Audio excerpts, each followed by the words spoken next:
ऐतिहासिक था ये पल जब महाकाल की नगरी उज्जैन में राजा बाबा महाकाल की सभा में मुख्यमंत्री शिवराज सिंह चौहान और मंत्री महाकाल लोक के विषय में चर्चा कर रहे थे। हम राजा बाबा महाकाल की सभा इसलिए कह रहे हैं क्योंकि पवित्र नगरी की धरा पर आहूत की गई इस बैठक में मौजूद शिवराज सिंह चौहान ने कहा कि हम महाकाल के सेवक के रूप में ये बैठक कर रहे हैं। और क्या बोले मुख्यमंत्री शिवराज सिंह चौहान, आपको सुनाते हैं। क्योंकि महाकाल महाराज यहाँ के राजा है और हम लोग सेवक हैं। तो आज की जो बैठक है, हम सेवक के नाते महाकाल महाराज की नगरी में उनसे प्रार्थना करके कर रहे हैं और उनकी कृपा और आशीर्वाद की प्रार्थना करते हुए हम कर रहे हैं। उन्हीं का तेरा तुझको अर्पण क्या लागे मेरा। लेकिन ये ऐतिहासिक पल है हम सबके लिए। ये मैं इसलिए भी कह रहा हूं, 2017 में जब अपनी सरकार थी, उज्जैन के मित्रों को याद होगा, मोहन जी बैठे हुए प्रभारी मंत्री कौन थे उस समय, मुझे ध्यान अभी नहीं आ रहा है, भूपेंद्र सिंह। उस समय ये कल्पना आई थी कि महाकाल परिसर का विस्तार किया जाए। खूब विचार विमर्श हुआ, कल्पना शुरू हुई थी ये 2016 के सिंहस्थ के समय से। लेकिन फिर हम लोगों ने प्रारंभिक चरण में इसके नागरिकों से चर्चा की, मंदिर समिति और सभी संबंधित लोग जो स्टेक होल्डर थे उनसे चर्चा की और उनके विचारों को ध्यान में रखकर ये परिसर के विस्तार की योजना बनाई।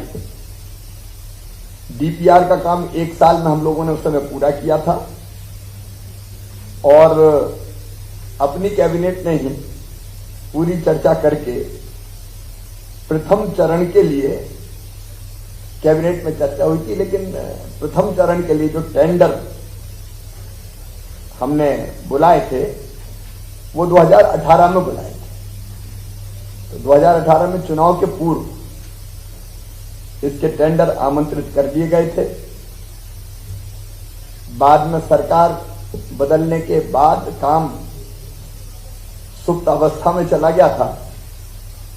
लेकिन 2020 में मैं फिर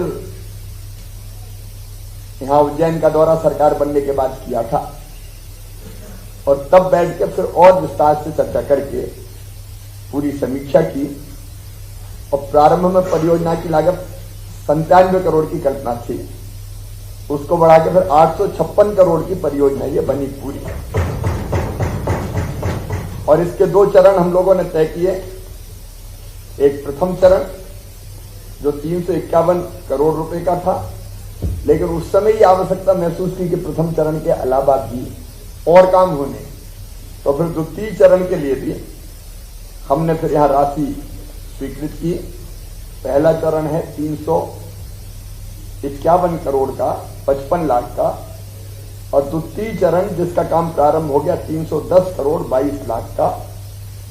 और ये भू अर्जन और बाकी सब चीजें, क्योंकि यहां से कई मकान हमने विस्थापित किए, पूरे स्थान के लिए जरूरी थे और उनको भी कष्ट न देते हुए पूरी राशि देके यहां से फिर विस्थापित करने का काम किया।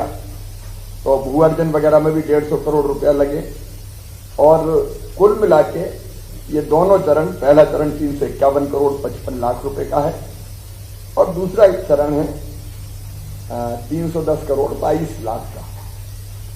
पहले चरण में महाकाल रुद्र सागर एकीकृत विकास का जो प्रथम चरण है उसके जो अलग अलग काम है 294 करोड़ 44 लाख के, सौर ऊर्जा वगैरह के 21 करोड़ 27 लाख के, पार्किंग भूमि विकास फैसिलिटी सेंटर 2 का निर्माण किया गया है, वो 21 करोड़ के हैं।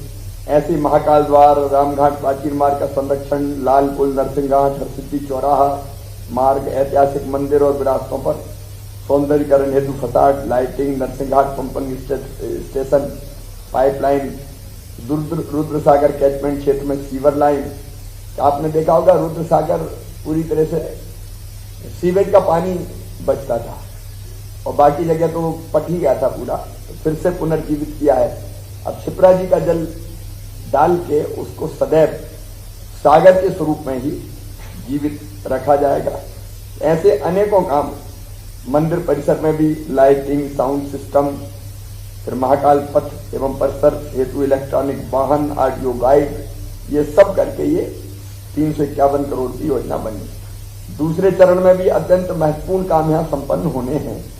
महाराजवाड़ा परिसर का उन्नयन, हेरिटेज धर्मशाला, फिर रुद्रसागर जीर्णोद्धार अभी पूरा होना है। छोटा रुद्रसागर लेक फ्रंट, रामघाट का सौंदर्यीकरण इसमें शामिल है। रुद्रसागर पर पैदल पुल शामिल है। शिखर दर्शन, लेकदूत वन, भूमिगत parking, hawker zone, Neelkanth one का विकास, नवीन वेटिंग हॉल, आपातकालीन प्रवेश तथा निर्गम द्वार, रुद्रसागर पश्चिम मार्ग का विकास, स्कूल परिसर, लाइट एंड साउंड शो, मंदिर पहुंचने हेतु सुगम मार्ग, त्रिवेणी संग्रहालय का विस्तार, नीलकंठ वन मार्ग का विकास, धर्मशाला का निर्माण, अन्य क्षेत्र का निर्माण, ऐसे करके ये काम होने। और उसी के साथ साथ कुछ स्कूल हट रहे हैं तो उनको भी हम लोग बनाने का काम करेंगे। नवीन स्कूलों का निर्माण, गणेश नगर स्कूल का निर्माण वगैरह वगैरह सब मिला के ये पूरी परियोजना हमारी 856 करोड़ 9 लाख रुपए की होगी। ये जो कुछ करवा रहे हैं हम निमित्त है, महाकाल महाराज ही करवा रहे हैं और हम सबके लिए आनंद और प्रसन्नता का विषय है, गर्व का विषय है। माननीय प्रधानमंत्री श्रीमान नरेंद्र मोदी जी स्वयं लोकार्पित करने हमारे पूरे परिसर के विस्तार का, जिसके नाम के बारे में भी चर्चा हुई है, 11 अक्टूबर को प्रधानमंत्री जी स्वयं पधार रहे हैं। हम उनका स्वागत करते हैं और विचार मन में ये आया कि ये आयोजन केवल सरकार का ना रहे, जन का आयोजन बन जाए। इसलिए उज्जैन नगर की एक आयोजन समिति बनी है जिसकी आज 12:30 बजे बैठक है। तो जनता इस कार्यक्रम को हाथ में ले, समाज सेवी संगठन, हर समाज, धार्मिक संस्थाएं, व्यापारिक संगठन, अलग अलग जितनी भी संस्थाएं, तो उसके बारे में वहां चर्चा होगी।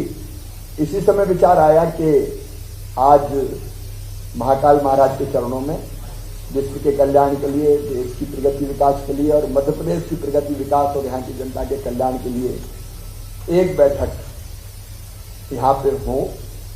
और इसलिए शायद मोहन जी बता रहे थे कितने साल बाद, 212 साल बाद ऐसा मौका आया है जब सरकार के रूप में सेवक, सरकार वो है, हम सेवक हैं। तो आज कुछ चर्चा यहाँ पे करेंगे।